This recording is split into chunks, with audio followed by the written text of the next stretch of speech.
Hey there guys, I am Sonic Ghost and welcome to a bonus episode of Let's Play Glover. Today we're going to be taking a look at the bonus levels that we are unlocking throughout the game.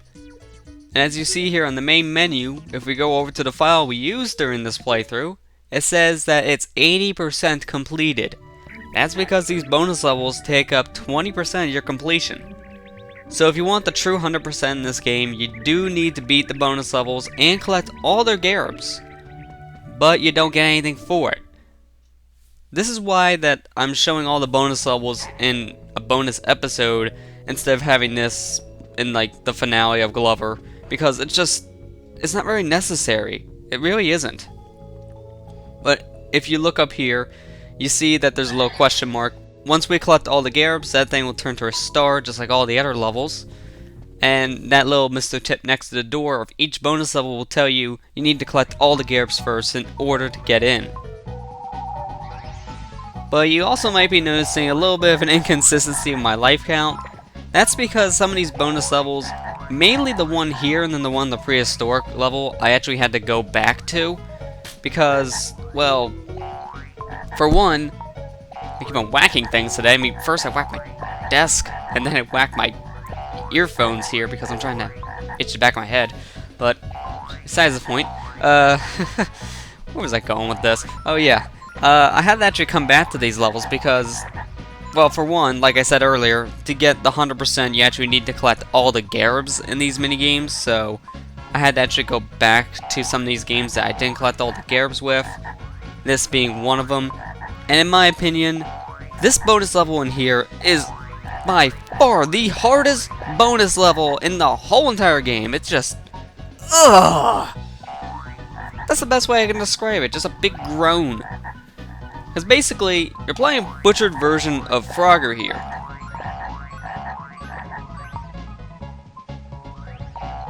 You press the A button to do a big jump, and then you press the B button to do a small jump, and then you press the Z button for the frog to spit out his tongue. Doing so will allow you to collect Garabs and also eat the bugs that are around you. Like, if you eat a butterfly, they'll give you a 1-up.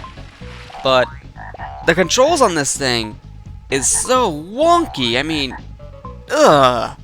I don't know what they were thinking with the controls on this thing, but they're not good. They're horrible. Because that big jump you do takes you so far across the screen that it's so easy for you to jump in the water. And your control is so stiff because if you want to move forward, you either have to do a long jump or you have to do one of those short jumps. So you're always moving too far than you actually want to. It's really bad control. That's basically what I'm trying to say here. It's very stiff. It's very easy to jump off the side. And you really need to be careful where you're platforming too, because you see these gaps between the logs and the boxes. You can actually fall straight through that gap, and that is how you would fail. The second you land in the water, you failed this game. And it's so easy for you to fall between these gaps that you're just bound to fail a lot. It's honestly, in my opinion, the hardest game out of all the bonus levels. It seriously is. But now we have all the Garabs, now we pretty much just have to wait and then go to the right side, because if you just want to beat the bonus level, then you just have to make your way up the stream until you see that big old arrow that points you to the right. Then you just hug the right wall and go to town, basically. You just leave. But if you're going for the 100%, you do need to collect all the Garabs to give you more than enough time for it. As you see, I'm going to beat this level with almost 3 minutes to spare. But it's just trying to get all the Garabs and trying to beat this is just a pain. That took me over an hour to do. That's no exaggeration. That's true. It took me over an hour just to get that done. That is why my life count got so high as well. It was ridiculous. But there you go. That's the first world all taken care of. So now we have true 100% in the first world. As you see now, that question mark above has turned to a red star. So that indicates that we have all the Garabs there, and we have 100%. So now in the second world that we visited, Carnival, we're going to go ahead and take on that bonus. I'm basically just going to each world that we went to, so I'm going in the same order we did in the Let's Play. That's what I'm trying to say here. So we did the Carnival Land next, that's what we're doing next. And this one has the loudest sound effects out of anything in the game. I mean, it is loud.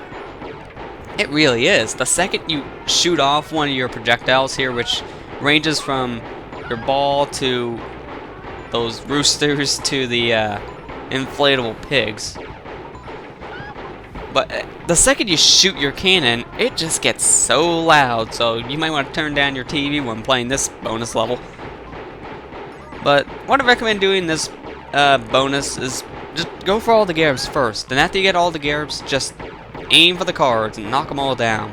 Because to complete this one, you need to shoot down all these targets. So collect all the Garbs and then go in for the targets. It's the best way to do it. This only took me one attempt because it's actually not hard at all. It's pretty dang easy.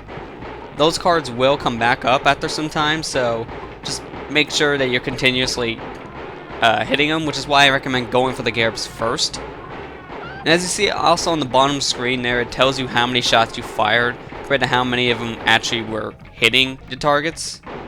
Don't worry about that number at all because it doesn't affect anything. That's just telling you how accurate your shot is in case you want to really be accurate with it, but you don't really need to be accurate. It doesn't give you anything special. It's not even important. So just rapid fire and you're good to go. That's that bonus game in a nutshell. So that's the second world complete. Now time for us to go to the third world in the game, which was Pirates. And this bonus level is basically, the way I would describe it is just climbing. Just a climbing minigame, that's all it really is. You start at the bottom of this big old pond, and you're having to work your way all the way to the top. So, besides jumping around here to get your Garbs, what you're doing constantly is you're jumping over to these barrels that you see, and you're breaking them open. I don't know how this works, but as soon as you break open one of these barrels, then the water starts raising. I'm not sure how that really works, but okay, I'll take it. It's a video game. Don't question it too much.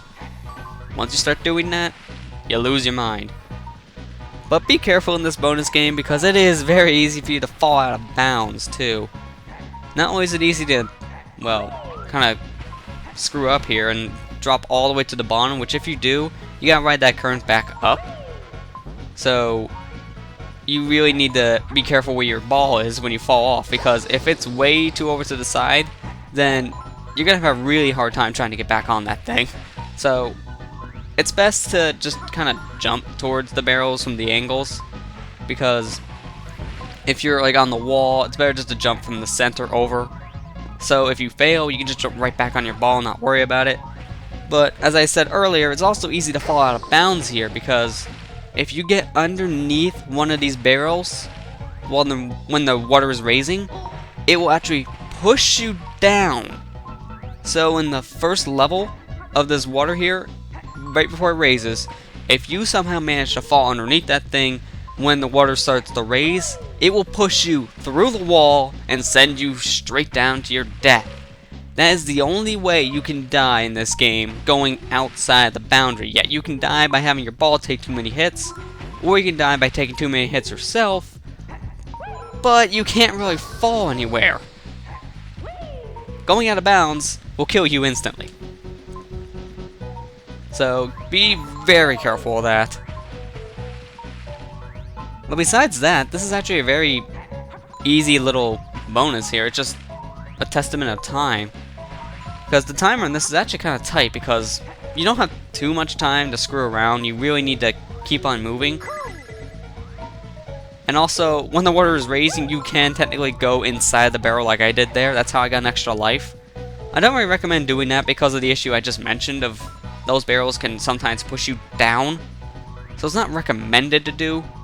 I just did it because I just so happened to be underneath it without really knowing it. But the timing here is actually pretty tight. As you see, we're down to the last few seconds and I'm about ready to finish this. So it's pretty easy for you to fail this if you get all the way to the top, collecting all the Garbs. It's easy for you to fail this because of the timer. So you just have to keep on moving. That's the best advice I can give you. Just keep on moving and don't stop. But now with that one done, we have half of the bonus games already done. So time to take a look at the next one, which is here in Prehistoric World. And as you see, my life counter kind of changed again. That's because I had to come back to do this one at a later time. Fun fact, actually, I was just going to show off all these bonus games, not going to go for the 100%. But I decided later, because I basically got all of them but 2 games, I decided let me go back, grab all the Garibs in the other 2 games. That'll put me up to the true 100%. Just so I can show if there's anything different, which there's nothing different for getting all Garibs in these things. Nothing at all.